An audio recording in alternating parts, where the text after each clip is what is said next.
हरि ओम नमस्ते गणपतये त्वमेव प्रत्यक्षं तत्त्वमसि त्वमेव केवलं कर्तासि त्वमेव केवलं धर्तासि त्वमेव केवलं हर्तासि त्वमेव सर्वखल्विदं ब्रह्मासि त्वं साक्षादात्मसि नित्यं ऋतं वचमि सत्यं वचमि अवतं मम अवभक्तारम् अवश्रोतारम् अवधातारम् अवधारातारम् अवानुचान् मया शिष्यम् अवपश्चातात् अवपुरश्चात् अवचोद्रवातात् अवदक्षिणातात् अवचोद्रवातात् अवधरातात् सर्वतो मा पाहि पाहि समन्तात्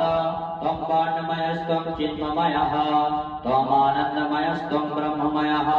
त्वं सच्चिदानन्दो द्वितीयोऽसि त्वं प्रत्यक्षं ब्रह्मासि त्वं ज्ञानमयो विज्ञानमयोऽसि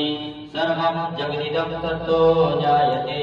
सर्वं जगदिदं तत्तिष्ठति सर्वं जगदिदं त्वयैवेष्यति सर्वं जगदिदं त्वयैवृत्यति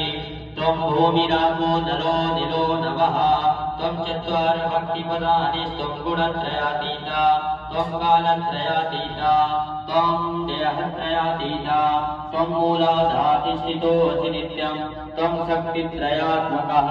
त्वं योगिनो ध्यायन्ति नित्यं त्वं ब्रह्मास्तं विष्णुस्तं रुद्रस्तं इन्द्रस्तं अग्निस्तं वायुस्तं सूर्यस्तं चन्द्रास्तं ब्रह्मभूर्भुवस्वरः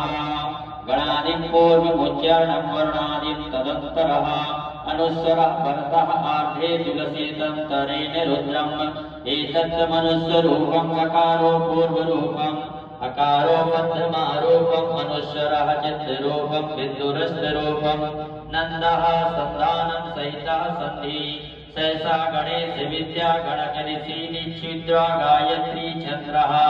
श्री महागणपतिर्देवता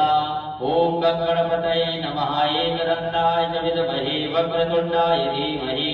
तन्नो दन्ती प्रचोदयात् एकदन्तं चतुर्दशं पादसुखधारिणम् अभयं वरदं हस्तप्रगं मुसगदजं रक्तलम्बोदरं सुखकर्णकं रक्तवाससं रक्तगन्धानुलिप्तं रक्तपुष्पैः सुपूजितं भक्तानुकापिनं देवं जगत्कारच्युतमभि अभूतिञ्च सृष्टादौ प्रगते पुरुषाणामेवं ध्यायन्ति यो नित्यं स योगी योगिनो वरः नमो व्रतपतये नमो गणपतये नमः व्रतपतये नमः तुते लम्बोदराय विघ्नविनाशिने शिवसुताय श्रीवरदमूर्तये नमो नमः एकदन्ताय विद्महे वक्रतुण्डाय धीमहि तन्नो दन्ती प्रचोदयात् या श्री स्वयं सुखदिनां भवनेश लक्ष्मी